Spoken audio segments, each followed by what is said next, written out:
Assalamualaikum warahmatullahi wabarakatuh. A'udzu billahi minasyaitonir rajim. Bismillahirrahmanirrahim. Alhamdulillahi rabbil alamin. Assalatu wassalamu ala asrafil anbiya'i wal mursalin Sayyidina wa maulana Muhammadin wa ala alihi wa ashabihi ajma'in. Qala Rasulullah sallallahu alaihi wasallam, a'udzu billahi minasy syaithanir rajim. Bismillahirrahmanirrahim. Ad-daifu barakatuh minallahi wa ni'matu minallahi. Wa man akrama dzaifa fa huwa ma'ya fil jannati wa man lam yukrimid dzaifa falaysa minni. Subhanallah walhamdulillah wa la ilaha illallah wallahu akbar. La haula wa la quwata illa billahil aliyyil azim. Subhanallah, alhamdulillah. Maha suci Allah dan segala puji bagi Allah yang telah memberikan kita, yang telah memberikan hambanya beberapa nikmat yang sangat patut kita syukuri. Nikmat Islam, alhamdulillah. Nikmat iman, alhamdulillah. Nikmat ihsan, alhamdulillah. Terima kasih ya Allah atas nikmat Engkau, nikmat kesehatan jasmani dan rohani ya Allah. Nikmat keluarga yang tambah sehat ya Allah, tambah panjang umur ya Allah. Nikmat yang Engkau berikan mudah-mudahan menjadikan kehidupan ke depan ini menjadi kehidupan yang tambah penuh ridhonya Allah. Amin Allahumma amin. Penuh syafaatnya Kanjeng Nabi Muhammad sallallahu alaihi wasallam. Amin Allahumma amin. Selawat dan salam mudah-mudahan tetap terabadikan pada baginda Rasulullah sallallahu alaihi wasallam yang telah kita harap-harapkan syafaatnya nantinya ila yaumil qiyamah.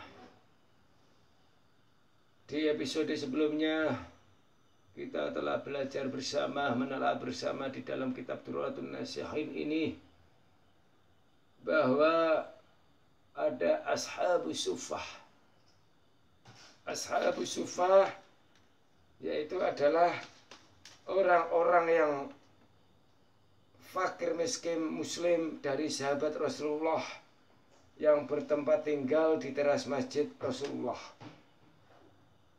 Ashabus suffah adalah orang-orang fakir muslim dari sahabat Rasulullah yang rela meninggalkan perdagangannya, yang rela meninggalkan pertaniannya demi mendapatkan dan bersujud kepada Allah subhanallah wa ta'ala di masjid Rasulullah sallallahu alaihi wasallam. Di sini dalam kitab Durratun Nasihin ini Rasulullah telah bersabda, a'udzu billahi minasyaitonir rajim. Bismillahirrahmanirrahim.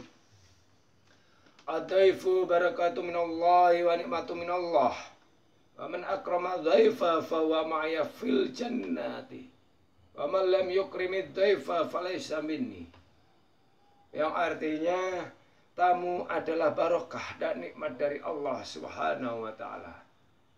Barang siapa menghormatinya, maka ia akan bersamaku di dalam surga.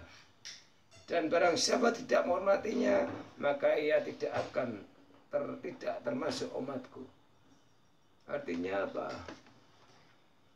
Artinya suatu tamu yang datang ke rumah kita, ke dalam kita, ke griya kita, itu adalah tamu-tamu Allah yang dirinya, hatinya, pikirannya digerakkan untuk bertamu di rumah kita, bertamu di dalam kita, bertamu di griya kita.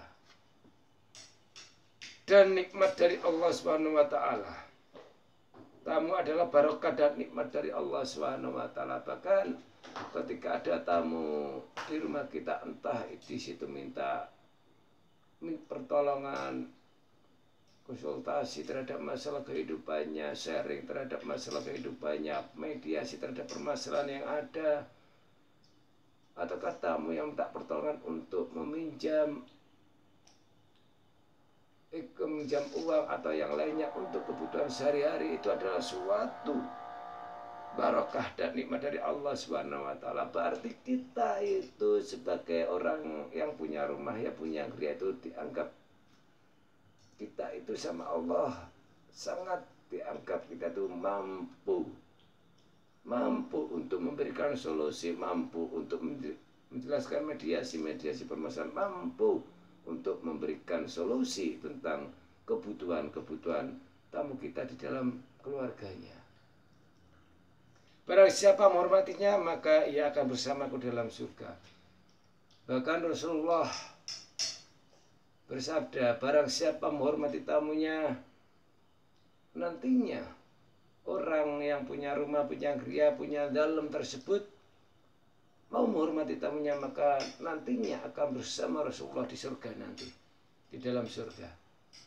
Artinya apa? Saking sosialnya di dalam kehidupan sehari-hari, bertamu saja kita harus bisa menghormati tamu kita ketika tamu itu berada di rumah kita, sesibuk apapun, karena tamu itu membawa barokah, walaupun tamu itu membuat kita ibaratnya penuh dengan pemikiran untuk membantunya dan sebagainya. Tapi kalau kita lakukan dengan ikhlas, tulus karena ridha Allah dan syafaatnya Kanjeng Nabi, memang tamu itu diutus oleh Allah, hatinya digerakkan, badannya digerakkan untuk ke rumah kita meminta solusi, bantuan, pertolongan dan sebagainya. Jadi kita sebagai orang yang punya rumah sangat baik dan selayaknya menghormatinya. Apalagi ketika di pesantren dulu, ketika saya bertamu di rumah-rumah penduduk, ketika saya pesantren, itu pasti rumah-rumah penduduk ketika ada tamu dan pesantren itu sangat menghormati. Artinya apa? Benar-benar menghormati, sampai disuruh makan di rumahnya, disuruh makan di rumahnya. Kenapa? Ketika tamu itu mau makan di rumah orang yang ditamoni, maka barokahnya itu luar biasa.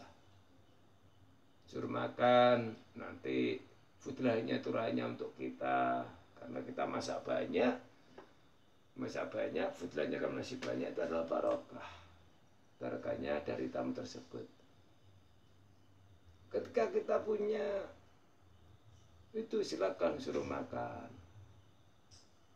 Tamu-tamu kita punya kopi, ya suka dengan kopi semampu kita. Yang intinya kita menghormatinya, nyemanggakan.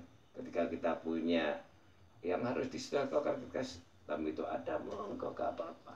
Sangat baik sekali dan barokah ketika tamu itu mau makan dan sebagainya. Ketika pesantren seperti itu, gimana rasanya hati seorang tamu itu senang, gembira, merasa dihormati, merasa dihargai. Sangat senang. Saya sendiri sudah merasakan itu ketika bertamu, ketika saya di pesantren dulu. Sangat senang. Dengan peristiwa-peristiwa ini, makanya ketika sudah menikah, sudah seperti ini, ketika ada tamu, ketika saya punya, monggo saya ajak makan. Ada kopi, monggo buatkan kopi. Ada rokok, yang rokok bareng. Di situ luar biasa. Makanya, dan barang siapa tidak menghormati tamu tersebut, maka ia tidak termasuk umatku. Bahkan Kanjeng Nabi ngendika di situ ketika tidak menghormati tamunya, ada tamu sudah di pintu suruh pulang dan sebagainya, ada anu dan sebagainya, tidak mengakui ada tamunya, tidak menghormati tamunya, maka Nabi sendiri juga bahwa ia bukan termasuk umatku ketika tidak menghormati tamu. Ditambah lagi Rasulullah telah bersabda, man arada ayyuhibbahu Allah wa rasuluhu falyaqul ma'a dhaifi, yang artinya barang siapa ingin dicinta Allah dan Rasulnya, hendaklah ia mau makan bersama-sama dengan tamunya. Subhanallah, Subhanallah. Ini yang kurang paham dulu ketika saya ada tamu dan tamu di rumah. Ketika ada tamu di rumah, saya suruh makan, saya bukakan, suruh makan seadanya, monggo dirabi, monggo dihabiskan, monggo diwareki, monggo dikenyangkan. Tapi saya teringat ketika di situ saya tidak ikut makan. Seharusnya kalau menurut hadis Rasulullah ini, barang siapa yang dicinta Allah dan Rasulnya, hendaklah ia mau makan bersama-sama tamunya. Subhanallah. Ketika sudah tahu hadis yang seperti ini, monggo kula kita sedaya niki untuk ketika ada tamu di rumah, ada makanan yang perlu dimakan, nasi dan sebagainya, ngopi bareng, makan bareng dan sebagainya. Karena apa? Kalau ingin dicintai Allah dan Rasulnya, makanlah bersama tamu-tamu kalian. Itu barokahnya, luar biasa. Mudah-mudahan kita bisa seperti itu. Amin ya rabbal alamin. Rasulullah telah bersabda, as-sadaqatu sitru minan nari fa idza kana yaumal qiyamati yastadillu nasu bidilli sadaqatihim. Sedekah itu sebagai dinding penghalang terhadap api neraka. Di hari kiamat seseorang akan berteduh di bawah naungan sedekahnya. Suratul Riyad. Kalau kita sudah membahas bahwa tamu-tamu, orang yang bertamu itu membawa barokah, orang yang bertamu itu harus dihormati, orang yang bertamu itu harus disemanggakan, karena Rasulullah sudah memberikan etika-etika itu, memberikan proses-proses itu, memberikan cara-cara itu. Hormatilah tamumu. Ketika ada makanan, monggo ditawari untuk makan bersama dengan tamu kita. Ada kopi, monggo ngopi bareng dengan tamu kita. Intinya adalah supaya kita dicintai Allah dan Rasulnya. Karena kita adalah umatnya Kanjeng Nabi. Karena kita adalah hambanya Allah Subhanahu wa Ta'ala. Sesama makhluk, sesama manusia. Ketika manusia itu bertamu, monggo dengan hati yang tulus, dengan wajah yang senyum sumeh, dengan hati yang ikhlas, monggo kita semanggakan untuk masuk di rumah kita. Kita hormati, kita hargai. Ulangi lagi, kalau ada makanan, monggo kita makan bersama. Seadanya, semampunya. Kalau ada kopi, ya kopi bareng bersama. Semampunya. Karena di situ nantinya kita akan diakui oleh umatnya Kanjeng Nabi Muhammad. Dan kita di dalam kitab Durratun Nasihin ini, ketika kita menghormati tamu, maka kita akan di surga bersama Rasulullah Sallallahu Alaihi Wasallam. Amin. Allahumma amin. Kenapa? Ketika ada tamu kita mau bersedekah. Sedekah itu adalah penghalang terhadap api neraka. Sedekah itu penghalang api neraka dari kiamat. Dan kita akan berteduh di bawah naungan sedekah kita. Subhanallah. Monggo mudah-mudahan Allah memberikan hidayah lebih kepada kita semua, sehingga kita sama Allah diberi rezeki yang tambah banyak, tambah melimpah ruah, tambah barokah, untuk kita tasarufkan bersedekah kepada siapapun, kepada sesama umatnya manusia yang membutuhkan, ataupun bersedekah kepada tamu-tamu yang sudah ada, yang sudah datang di rumah kita. Mudah-mudahan Allah tansah meridai hidup kita. Mudah-mudahan Allah memberikan syafaatnya Kanjeng Nabi pada kita semua. Wallahu a'lam. Ihdinas siratal mustaqim. Wassalamualaikum warahmatullahi wabarakatuh.